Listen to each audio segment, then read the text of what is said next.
12 and other laws. Attendance of the meeting by any member of the city council, city staff, or public at the regular meeting location in the city council chambers is not feasible due to the COVID-19 pandemic and closure of City Hall to members of the public.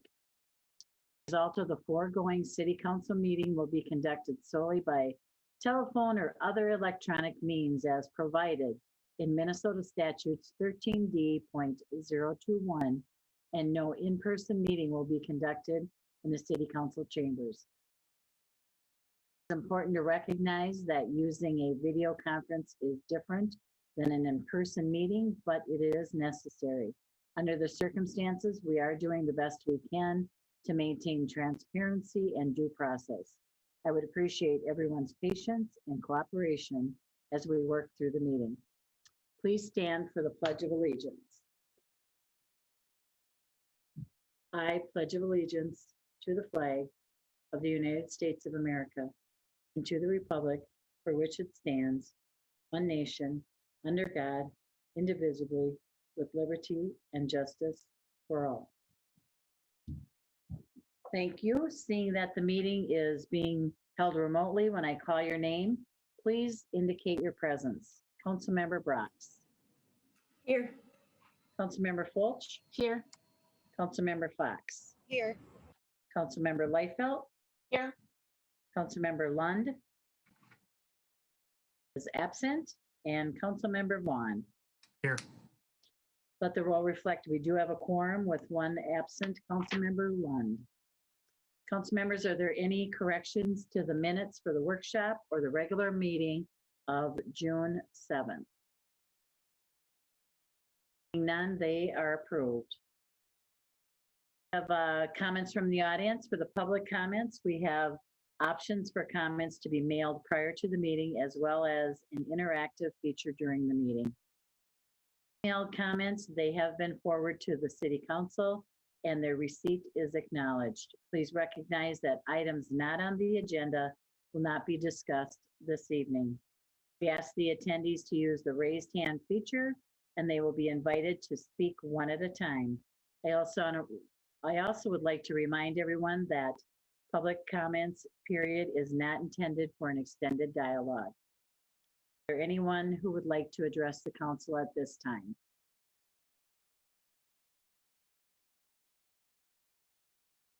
Anyone who would like to address the council at this time? No raised hands. We will move forward. Members, are there any council items to be considered? Okay. And council, I would accept a motion to approve the consent agenda. Motion to adjourn. Councilmember Brox and a second by Councilmember Leifeld. Any discussion, council?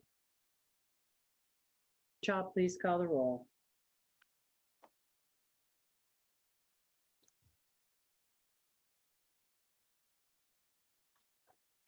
My apologies. Councilmember Brox, Yes. Councilmember Fulch, Yes. Councilmember Fox, Yes. Councilmember Leifeld,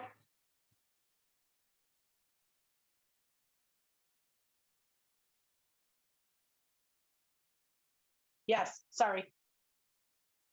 Vaughn, Yes. Mayor Fassbender. Yes. That motion prevails.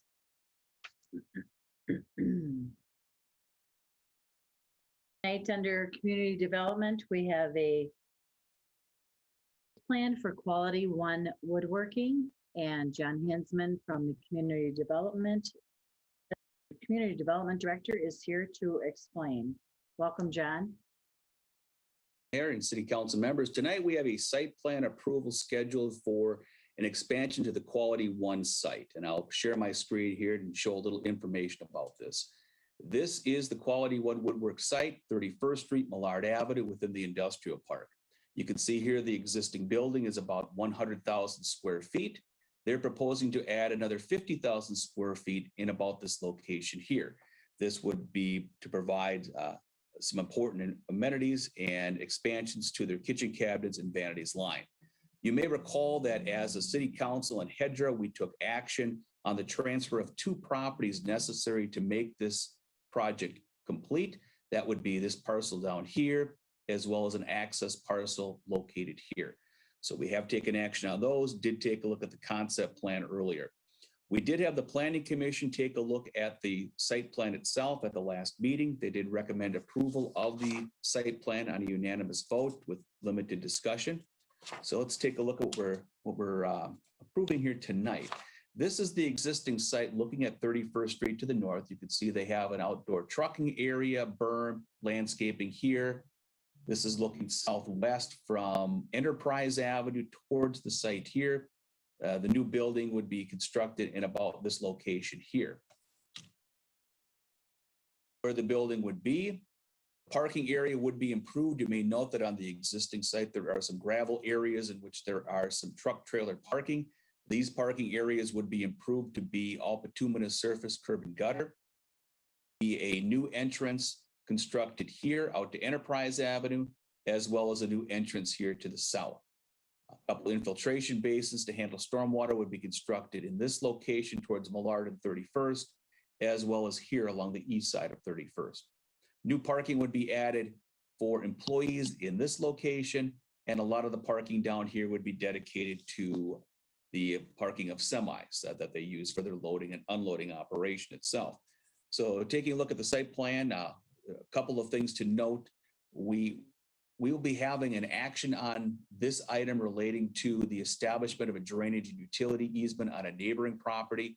Purpose behind that is the building itself, from a building code standpoint, needs to maintain a minimum distance from the northern property line. Right now, that distance is about 52 feet, I think. They need to maintain 60 feet. That would be covered under an existing drainage and utility easement here, which would provide that needed separation. And on another property that the city owns in this location, we would have another drainage and utility easement added to the perimeter of that. That is something that is pretty standard practice that we do normally upon the platting, was not done in the circumstance for whatever reason. From a parking standpoint, we're comfortable with the parking levels they are providing.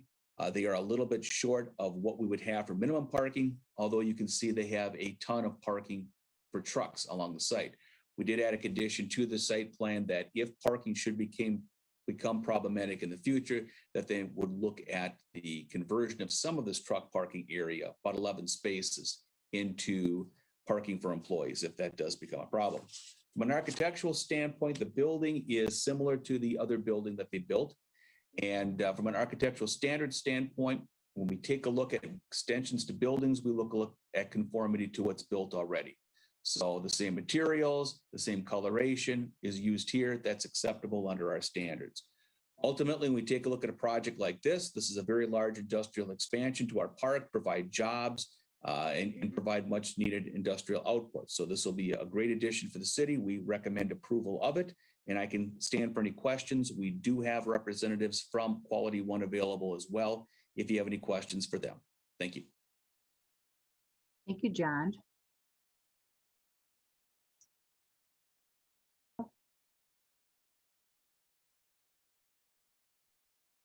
Questions for John, council at this time? Councilmember Vaughn. John, real quick, that you had mentioned that we have to do another easement into that city-owned property to the north, I think it is. Will that affect that? Looking at your map here, it looks fairly small. Will that affect the future sale of that? Is it going to have so in the nutshell, have an easement going through it? So whoever purchases it's got to recognize that? Remember, the perimeter, the easement would be on the perimeter of the property, so 10 feet around the edges of it. So it should not affect the buildability of it. And any building that would be constructed, landscape, it would need to be at least 10 feet off that line anyway. So it shouldn't have any issue. Perfect. Thank you. Councilmember Vaughn, Councilmember Fox. The easement was actually my question as well. Thank you, Councilmember Vaughn. It's just a little funny, but John, thank you for the details about building out on a structure like that. I was kind of curious, but didn't know how to ask the question. That's this is a great opportunity for the industrial park. Thanks for your work on it. Councilmember Fox. Additional discussion. Then I would accept a motion to adopt a resolution granting site plan to construct an addition to Quality One Woodworking located at 3005 Millard Boulevard. So moved. Councilmember Seconded Fultz as well. and Councilmember Fox. Additional discussion, council? Shaw, please call the roll. Bratz, Yes. Councilmember Fulch, Yes. Councilmember Fox, Yes. Councilmember Liefeld, Yes. Councilmember Vaughn, Yes. Mayor Fassbender. Yes. That motion prevails. We have a resolution for a special use permit for the climate-controlled storage, 275 33rd Street West. And John, you may continue with this item. Mayor, City Council member, I'll share my screen again. Take a look at the property before us. This is for the County Crossroads Strip Mall, which is located just to the west of Colburn's off of 33rd Street and Highway 316. The proposal before us tonight is a special use permit to allow for climate-controlled storage within about 2/3 of the strip mall here. The two existing tenants that are there right now, the VFW and Snap Fitness, would remain, and the middle of the mall here would be converted into climate-controlled storage. What these are essentially are smaller individually rented units for folks that require climate control for their goods. Unlike mini storage, where you have more general items that may not be as valuable, items here generally have a higher value. And as a practice, the city council amended the city code a couple of years ago to allow this type of storage via a special use permit under certain parameters, and this does meet those parameters. We did have the Planning Commission review this at their last meeting on June 14th. They did recommend approval on a 5-0 vote. We did have one person comment at the meeting, a neighbor from the adjoining area to the south, who had concerns about the building, the activity, and some interruptions that might occur within this area. And so that was taken into consideration by the Planning Commission. And I think that comment was also forwarded to the council tonight for your consideration as well. So we are recommending approval of this. Look at the structure and the site. Strip mall itself be located more in the middle of it. Rear view here. So as far as the loading and unloading of materials here, most of it would occur in the rear of the facility. There is a larger garage door, which you can barely see here, that would allow access to the site for goods and services. One thing that we did learn today is that the hours of operation for this facility are not likely to be 24/7, likely to be closed at about the 10 o'clock hour or so there would not be overnight traffic coming in here. The amount of traffic that generally comes into these type of facilities is much less than you would at a general storage mini storage service facility. Would look like on the inside itself. And so this would be the view to the front of the mall here, the different doors that would be on it. These structures themselves are a little bit misleading. They would be set back probably 2 to 3 feet from the wall itself before the structures would be within there.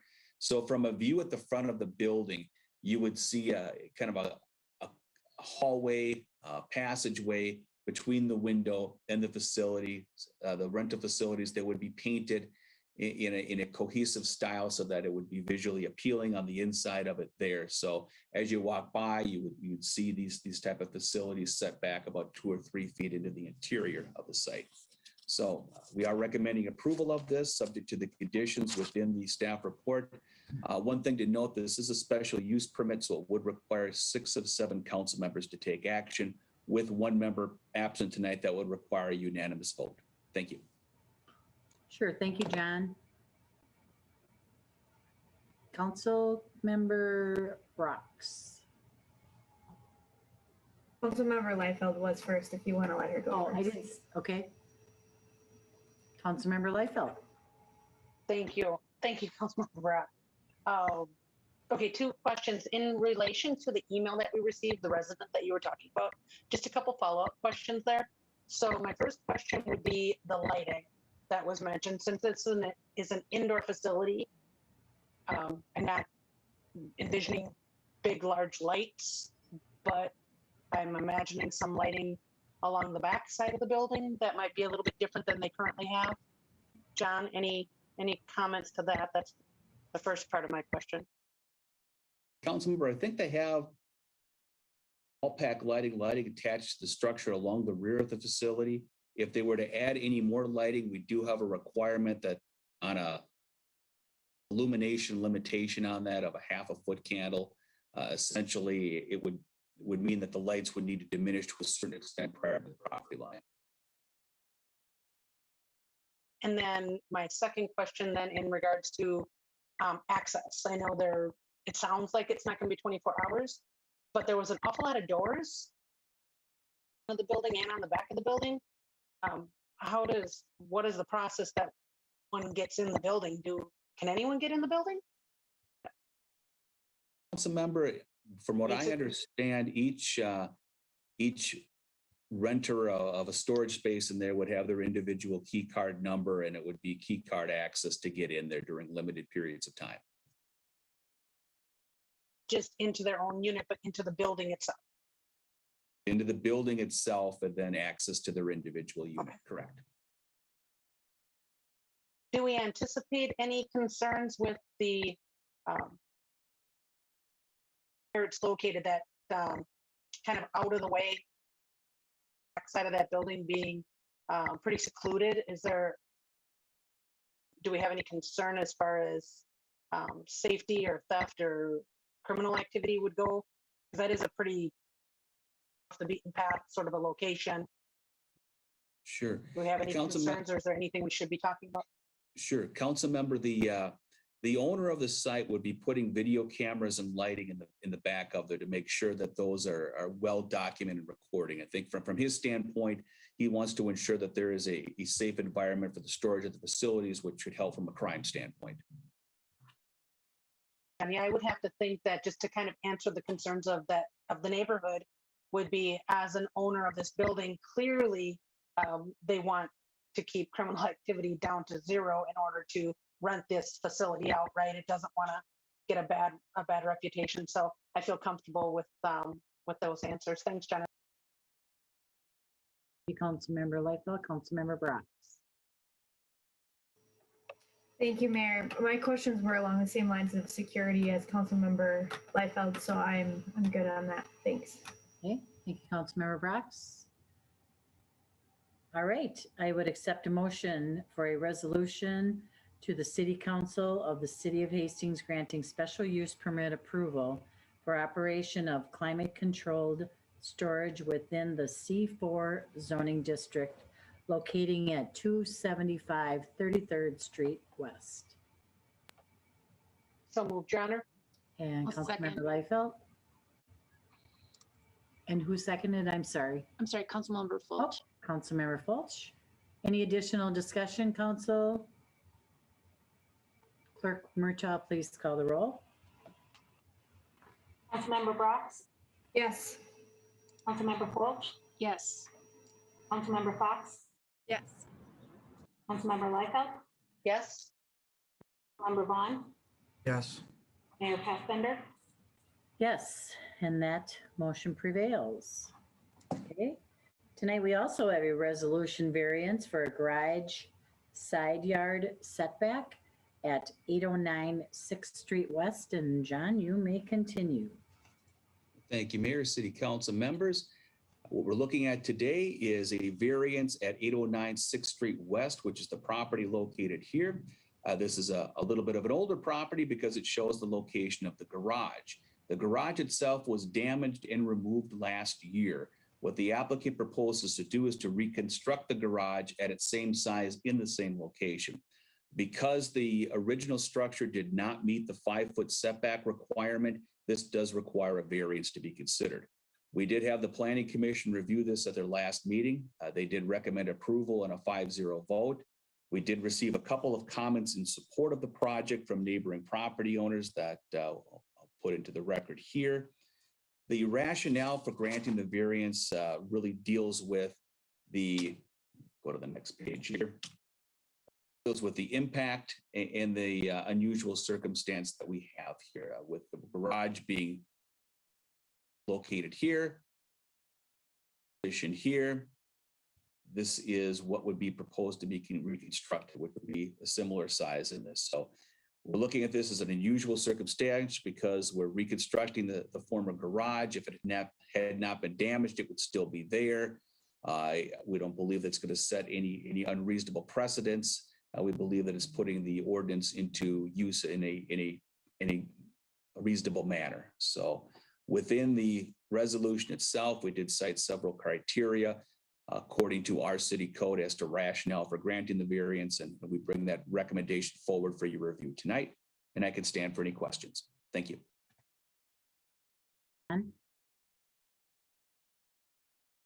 Comments, council.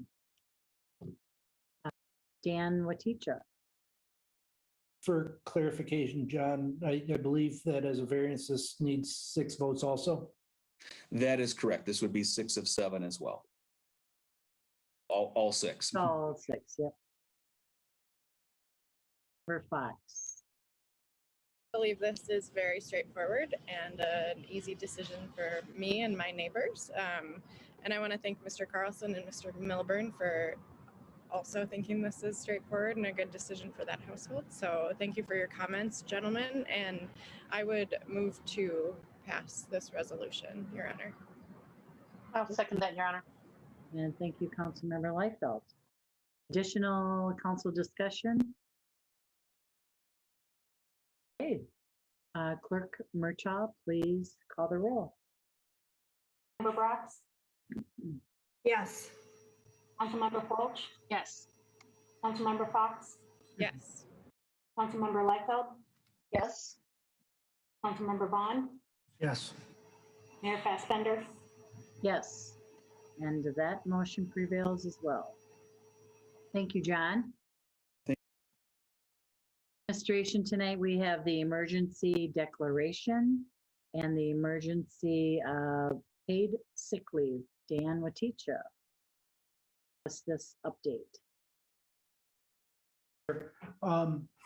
There's 2 pieces here, or at least 2 pieces here. One being some general discussion around the emergency declaration. Anticipate that actually being on the agenda July 6th. But if there's thoughts or input from the council tonight, would love to hear that. The specific action item is related to the emergency paid sick leave. With that, which is on for tonight. With that said, in March of 2020, as COVID came on, the mayor, approved by the city council, made a local City of Hastings emergency declaration. And that served as the legal basis for a number of actions over the past 14, 15 months, however too long it's been. It has been, and most of these actions are things that we could have done without that emergency declaration, but it certainly helped enforce the authority to do these things. So it was the basis for holding remote meetings by Zoom, which we're anticipating ending in another week here. Starting July 1, City Council Committee Commission meetings should be going back in person. It's been the basis for some unbudgeted spending decisions, primarily personal protective equipment, PPE, plexiglass, disinfectant, some smaller items, nearly all of which were later approved and reimbursed through the CARES funds. And the more expensive items, although we might have had authority to go bigger without the budgetary authority, we did not use that.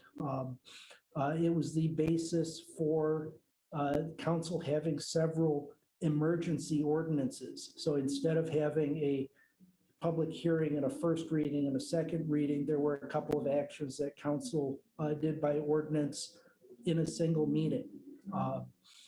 So a number of actions like this under our emergency declaration. As Hastings is beginning to return to normal, anticipate that we could remove that declaration, in with the resolution, out with the resolution. So that will likely be on your agenda July 6th. Some feedback from you on when do we trigger that? Do we end it July 6th? Do we end it July 31st? Some other date? But anticipate that that'll be on a agenda in the near future. Do want to say that whether the declaration is still in place or not, or if it is in place, really what it does is it gives authority for other actions or some basis for other actions. So absent things changing in the world, we will still be returning to in-person meetings in July, even if the declaration is still in place until August. But it is something that as we return to a more normal footing, we really don't need that emergency authority in place. Two specific items that I do want to discuss. One is under our emergency declaration, one of those emergency ordinances we passed, we said, or City Council said, we are waiving utility late fees and penalties. So people are still going to get their bill. Expect that the principal will get paid sooner or later. If it wasn't paid by fall, it actually could or should have been levied as an assessment against their taxes. But if somebody did not make their payment, we were not going to, during the difficulties of the pandemic, we were not going to penalize anybody with late fees. Resolution, I don't recall if there's a resolution or an ordinance. It may have been an ordinance. That action said during the emergency declarations, plural, the city as well as the state and federal. So we should clarify that it's tied to the city's declaration. But it said during that the term of that declaration, those late fees would not be charged. I think open to discussion, but I think if we suddenly July 6th said, here's the declaration, emergency's over, and July 7th, late fees are due or start to be imposed, that's just not fair business. It's not good dealings with our customers, our public. So you may want to end the declaration at the end of July, give people notice, or if you chose, could word that that action at your next meeting to say we're ending the declaration on date July 7th, but we're not going to impose the fees. We're going to continue to have that delay for 30 days past the declaration, or it could be, December 30th and August 30th, whatever, however you may want to choose it. But I think some sort of warning, some notice, timing would be good for our residents that may be using that benefit. The other action, which is recommended for tonight, is over the past year, initially the federal government put in place the Families First Coronavirus Relief Act, FFCRA, which had a number of provisions, one of which was up to 80 hours of paid emergency sick leave, actually paid by city coffers, but mandated by the federal government. For somebody who was suffering from COVID or had some sort of quarantine due to COVID or caring for a family member, that initially expired December 31st. And as we approached that deadline, council said, still prevalence of the pandemic out in the community. We want to make sure that city employees are kept safe. So the city council said, independent of the federal government, we are going to extend that for 3 months through the end of March. And then as March approached, we said, conditions still aren't great. We're going to extend it till the end of June. So currently that expires June 30th. And it certainly can be allowed to expire June 30. We're certainly coming to the end of the declaration in the near future. But staff and I recommend actually extending it again and tying it specifically to whatever date that that emergency declaration may be. So if the declaration goes another week, another month, month and a half, this emergency paid sick leave would match the city's emergency declaration end date. But with that, I know a couple of mashed together and maybe a little bit complexity to them and over a year plus of history to it. But I can certainly stand for any questions. Dan? Council, any questions for Dan? I know that's a lot to absorb, and declarations and emergencies and questions.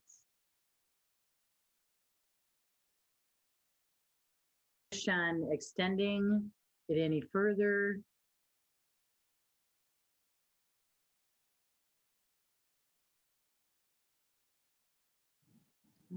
Councilmember Vaughn. Your Honor, I just asked that staff look at if, when we end the emergency, everything ends, so it's consistent. So whatever the emergency is complete, whatever we pick, I'd rather not stagger everything out. Let's just make one decision and be done with it. Thank you. Councilmember Vaughn.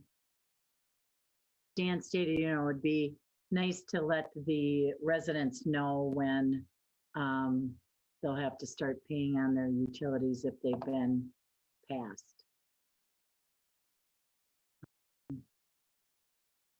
Dan, as we chatted, staff was comfortable with maybe ending it July 31st? Yes, as a simply as the convenience of a calendar, July 31st would work. I tomorrow I'll check with finance department and see if in terms of timing of utility bills, the particular mail date that might matter. For example, if the bills, I want to check on the dates, certainly don't quote this, but as an example, if the bills are mailed on July 14th and due July 30th, are we including enough, message in the bill or publication in the paper, enough notice for somebody that 30th is coming when the notice gets out the 14th, or would we be better pushing it into an August billing cycle? But I would anticipate, absent other comment, I'd anticipate it being around the end of July. Thank you. Comments, Council? Your Honor, I just have, Councilmember Fulch? thank you. Just clarifying about the emergency paid sick leave for the staff. So I wouldn't want to end that just because, I mean, we're not mandating that staff get the coronavirus, the COVID shot or the vaccination, excuse me. And so, and there is a new Delta variant that's called it. And so I wouldn't want to, definitely not want to stop that. And so, but they're two different issues, right? Or are they? Are the two connected if we stop the emergency declaration, does that stop emergency paid sick leave for staff? Because I think having us meeting in person and having, all of the commissions meeting in person and such is one thing, but stopping emergency paid sick leave for staff, especially our first responders, makes me very uncomfortable. And I think Dan, speak to that. The emergency paid sick leave, regardless of any thoughts on the declaration, currently the emergency paid sick leave expires June 30th. Proposal is extension to that, and rather than simply putting it out another month or another quarter, or picking a calendar date, the recommendation is to tie it to the emergency declaration. Currently, it's not tied to the declaration. The intent is the recommendation is that it would become tied to the declaration. So if the declaration is ended at the end of July, the emergency paid sick leave, although extended past June 30, would also end at the end of July, or whatever date might wind up being decided for the declaration. Your Honor, I would disagree in connecting those two because they're two separate issues. I mean, abiding by the open meeting law and having our buildings open to the public and such, and paying of, fees, I think that's all one thing, but I think that the rule that our staff provide to us is too important. And especially when our first responders are out there day in and day out, giving it their all, I don't think that it's fair to stop the emergency paid sick leave just in case they do get sick. So I disagree. I don't think, I'm glad that they're not tied, and I wouldn't recommend that they be tied to one another. So, so that's my 2 cents. I guess I need to read the resolution closer as to what it is you're asking us to do.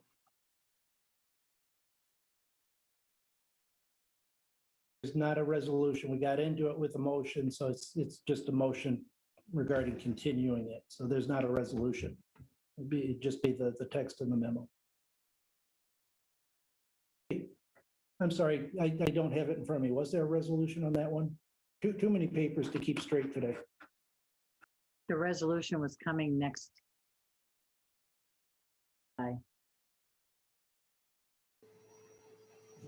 No resolution in the packet, no.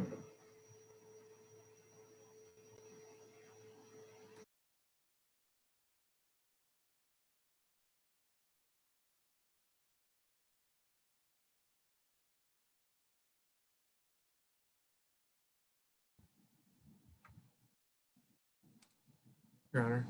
Yeah, it was just a motion.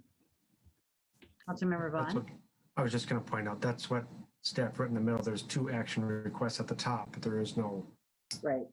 resolution. Resolution would be in July, I think we spoke, Dan.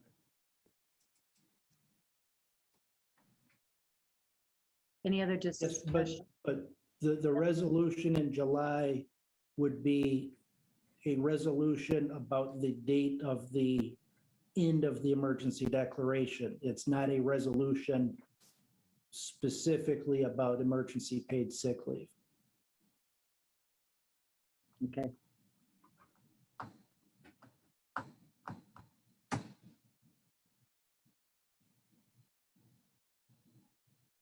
So the motion would be to extend the emergency paid sick leave through the duration of the city's public health emergency. That is the recommendation, which at this point, there is no end date. So come June 30th, emergency paid sick leave does not expire because the declaration's still in place. And then sometime, presumably July 6th, our next council meeting, although it does not need to be acted on that night, there would be a resolution saying the end date for probably around July 31st. Here's the end date for the emergency declaration. Would trigger anything tied to it. One, just the general authority for some actions. It also would trigger the late fees on utility bills, and it would trigger the end of the emergency paid sick leave.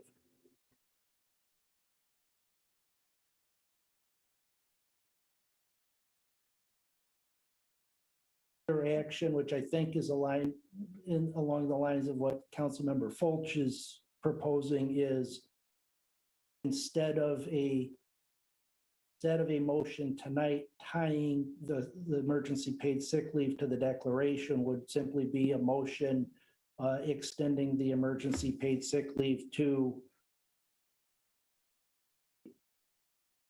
September 1st. Pick a date.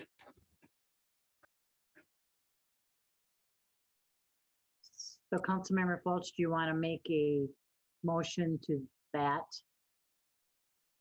So, Well, I'd make a motion, okay, just for clarification, I do agree with planning the cities and ending it at the end of July. I think that was a good recommendation from staff. I think the governor is kind of going along those lines, and they're just trying to wrap up some legislative issues. And then leaving approving the extended emergency paid sick leave, I would keep that through the end of September, just because we don't know what we don't know at this point. And I don't think that we should be mandating, I mean, we're not mandating the staff to get vaccinated at this point. So I think that we should keep that as an open option for them at this point. like to make that as a motion? Yes, ma'am. Thank you. Okay. I would make that as a motion. Okay, thank you. Then I would be I'll looking for second the motion. Councilmember Fox. Additional discussion, Councilmember Vaughn. Thank you, Your Honor. Dan, you may know this, but can we use the rescue plan funding for that? Sick leave, since it's a unfunded mandate. I just want to see, can we use that funding that is provided? Yeah, we should be able to do that. One of the general pieces of guidance on the ARPA funds is that almost anything, with one huge exception, but almost anything that was allowed under the CARES Act funds should still be able to be done under the ARPA funds. And whatever was used from March through maybe April through mid-November last year, we did reimburse through the CARES Act funds, and this should be similar. Thank you. I don't know why we put a date on it then, because that funding doesn't have to be used till 2024. As Councilmember Fulch says, the unknowns are there. I'm saying then don't tie it together, just let it be, and then we'll, at the end of the year, the fiscal year, or something like that. As long as there's a funding source for it, I don't know if I'd put an end date on it at this time.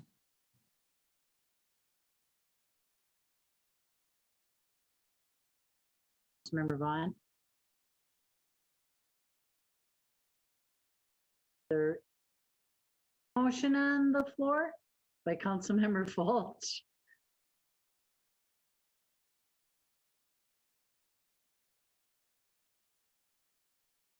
Fulch, you want to restate that, please? Clarification. And we can always extend it again at the end of September. That's what we've been doing, is just moving it. Sure. So it would be a motion to end the city's emergency declaration at the end of July. No. I'm confused. Not asking for a date on the declaration. We got into that with the resolution. We should get out of it with the resolution. The motion tonight is simply on the emergency paid sick leave, which currently is set to expire next Wednesday, the 30th. Okay, I'm sorry. We're dealing with too many issues. Yeah, and so- there's several pieces packed into this. Okay. Well, honestly, I concur with Councilmember Vaughn that we keep it, open-ended, because this virus isn't going away anytime soon. And I mean, we could continue to keep extending it every quarter or every 6 months, but I thought you were looking for us to try to give it a sunset, that you just wanted to extend it. And so I was at least trying to extend it out further and not end it for staff. So, yes, so you already had a motion and a second, and that was to extend the emergency paid sick leave through the end of September. So at this point, it would need to take a vote, understanding the Robert Rules First of, of Order. So yes, that was my motion. to extend Emergency paid sick leave for staff to the end of September. till the end of September. Yep. There's a second. Councilmember Fox. Additional conversation. Clerk Murtaugh, please call the roll. Member Brox, Councilmember Fulch, Yeah. No. Councilmember Fox, No. Councilmember Liefeld, No. Councilmember Vaughn, No? Mayor Fassbender, No. That motion prevails. Okay. Does not and then prevail. it does not prevail I yet. mean, it does not prevail. So we're not ending the emergency paid sick leave. All right. So could I make a motion though to approve extending the emergency paid sick leave an undefined date to be determined into the future, or does it have to have an end date? And then Dan, we can read.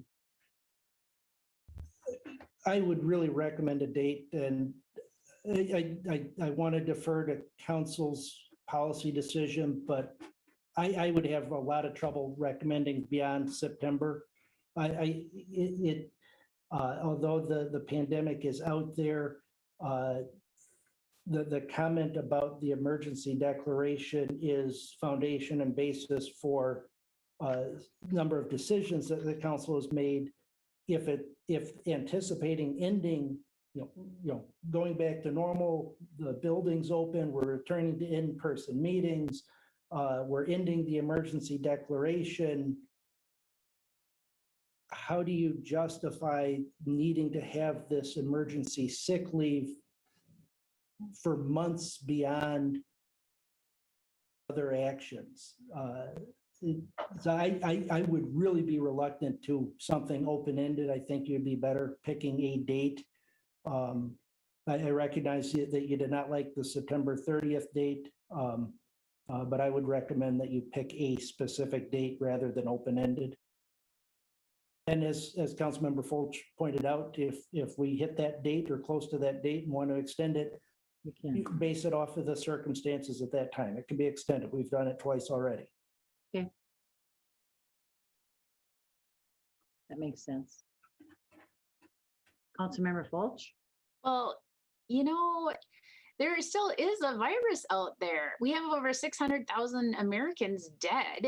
People are dying by endless amounts throughout the world. And so I don't feel comfortable throwing our emergency responders out to the wind. And so I'm not going to do that. I'm not going to cut it off at this point because the mutations are still evolving and they can still have exposures. And so, so I would rather extend it through the end of the year then, because it's not going to go away by the end of the year. And then we can have another discussion about it at that time. And as Councilmember Vaughn said, we currently have the ability to pay for the leave with the additional Corona relief funds. And so it makes sense to me that we have the backs of our emergency responders. Well, and not to the role of Public Works or anybody else, but they're the ones that put their lives on the line for us. And so I feel that we should make sure that we have their back. So, so I guess I can try again. I mean, comfortable with looking at the end of this calendar year, and then we can revisit it, or looking for head nods or put out another motion. fair enough, and then we can read. That's supported. Okay, so I'll make a motion to approve extending the emergency paid sick leave through the end of the 2021 calendar year of December 30th or 31st. So that's a motion on the floor. Second, Council.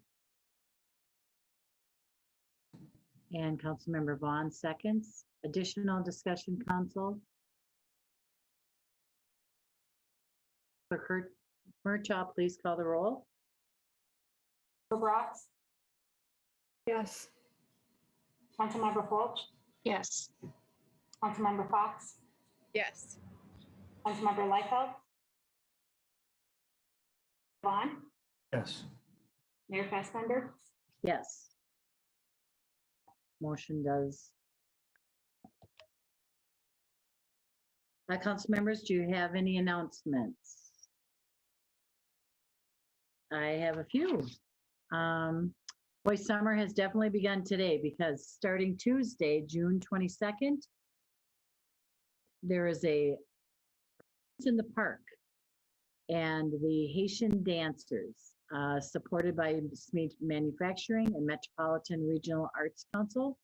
Thursday, June 24th, there's music in the park with No Limits B-Side Band, supported by Ruth and George Doffing Charitable Foundation. Friday, June 25th, movie in the park is Planes, Fire, and Rescue, sponsored by Ardent Mills. Please bring a non-perishable food donation for Hastings Family Service. Wednesday, June 30th is Story Time in the Park, and the theme is Farm, in partnership with Pleasant Hill Library. Thursday, July 1st, music in the park with the Jolly Huntsman, supported by Ruth and George Doffing Charitable Foundation. Thank the sponsors, the major sponsors that sponsor these events at the pavilion and around our community. It's greatly appreciated. Congratulations to Officer Bomastek and K9 Sunny for their top rookie and agility awards at the Regional 12 trials last week. City offices will be closed on Monday, July 5th. Observance of Independence Day.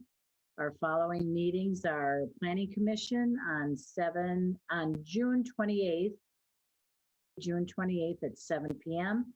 Our next City Council meeting is July 6th. And keep in mind, we will not be Zooming. Or we'll be in our council chambers and looking forward to it. I think we all are. Our meetings of commissions and committees, we're all going to be in person. So we're thankful that we are that far. And this time I would look for a motion to adjourn, Council. Motion to adjourn. Councilmember Vaughn and a second by Councilmember Brox. No discussion. Clerk Murtaugh, please call the roll. Councilmember Brox, Yes. Councilmember Fulch, Yes. Councilmember Fox, Yes. Councilmember Liefeld, Yes. Councilmember Vaughn, Yes. Mayor Fassbender. Yes. I will add one thing. There's still music in the park going on. They play till 8:45 tonight at the pavilion. So you got 45 minutes. You can hear the last band.